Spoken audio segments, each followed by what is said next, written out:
আসসালামু আলাইকুম এভরিওয়ান। তোমার প্রতি অনুভূতি গল্পের চতুর্থ পার্ট বলার আগে তোমাদের কাছে একটা রিকোয়েস্ট করব। আশা করি তোমরা রিকোয়েস্টটা রাখবা। তো তোমরা হয়তো অনেকেই জানো যে আমি একটা ইউটিউব চ্যানেল খুলছি, আর আগে একটা ইউটিউব চ্যানেল ছিল, সেটা হ্যাক হয়ে গেছে।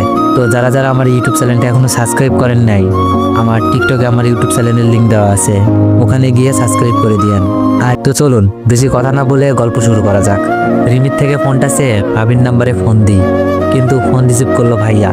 ভাইয়ার কণ্ঠ শুনেই সাথে সাথে কেটে দিলাম। রিমি বলল, কি হলো, রিসিভ করে নাই? আমি মন খারাপ করে বললাম, করছে কিন্তু ভাইয়া।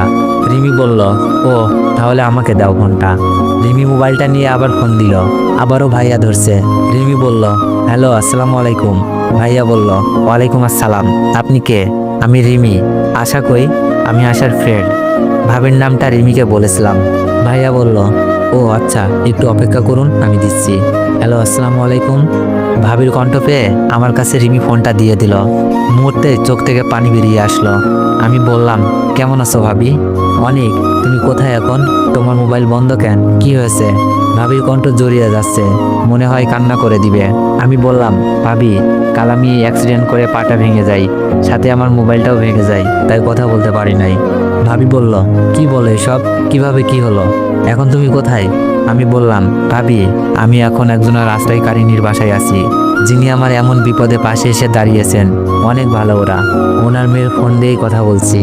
ভাবি বলল, আমাকে একটা বিকাশ নাম্বার দাও, আমি টাকা পাঠাচ্ছি। আচ্ছা ভাবি, যখন লাগবে জানাবো। বাসার অবস্থা কেমন? খুব জানতে ইচ্ছা করছে। আগের মতো হাসি খুশি আছে, নাকি আমার আসার সাথে সব চলে গেছে? ভাবি বলল, ভালো না, আব্বু আম্মুর মন খারাপ, কাল রাতে কেউ খাবার খায়নি।